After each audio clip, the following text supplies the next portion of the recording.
بسم اللہ الرحمن الرحیم۔ خواب میں شیر کو دیکھنا، خواب میں شیر کے ساتھ لڑائی کرنا، خواب میں شیر کا حملہ کرنا، خواب میں شیر کے ساتھ باتیں کرنا، خواب میں شیر کو پالنا، خواب میں شیر کے اوپر بیٹھنا اور شیر کا اس خواب دیکھنے والے کا مطیع اور فرما بردار ہو جانا، تمام تعبیریں آج اس ویڈیو میں بیان ہوں گی۔ ویڈیو کو آپ نے مکمل دیکھنا ہے، ہمارے چینل کو سبسکرائب کرنا ہے۔ شیر جو ہے وہ ایک قسم کا جانور اور درندہ ہے، درندہ جانوروں میں اس کا شمار ہوتا ہے، شیر ہو یا ببر شیر۔ فرمایا حضرت علامہ ابن سیرین رحمۃ اللہ علیہ نے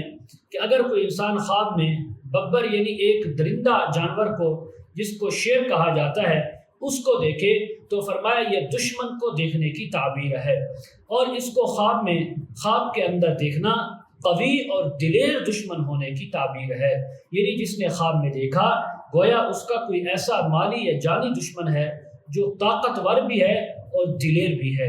لیکن اس کے ساتھ ساتھ وہ اس کے اوپر ایک وقت ایسا بھی آئے گا کہ اس کے اوپر کریم اور مہربان ہوگا اور اس کے ساتھ ہمدردی اور شفقت کا مظاہرہ کرے گا۔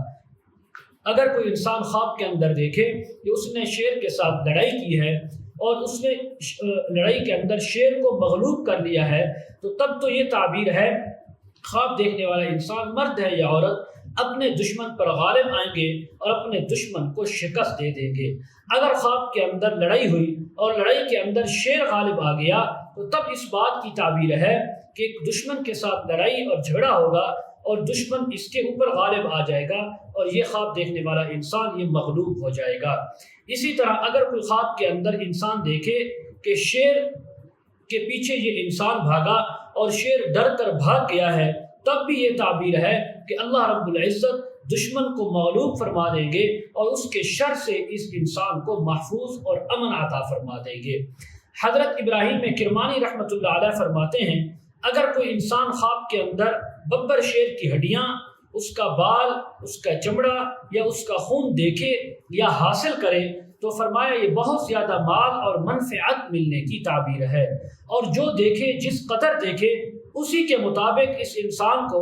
دشمن سے بھی مال حاصل ہوگا جس سے یہ انسان فائدہ اٹھائے گا۔ اگر کوئی انسان خواب کے اندر دیکھے کہ وہ ببر شیر کے اوپر بیٹھا ہوا ہے اور وہ ببر شیر اس کا مطیع اور فرما بردار ہوا ہے تو اس بات کی تعبیر ہے کہ اس انسان کا جو جانی یا مالی دشمن ہے وہ ایک وقت ایسا آئے گا کہ اس کا وہ مطیع فرما بردار اور تابعدار ہوگا اور اس کو نقصان نہیں بلکہ فائدہ پہنچائے گا۔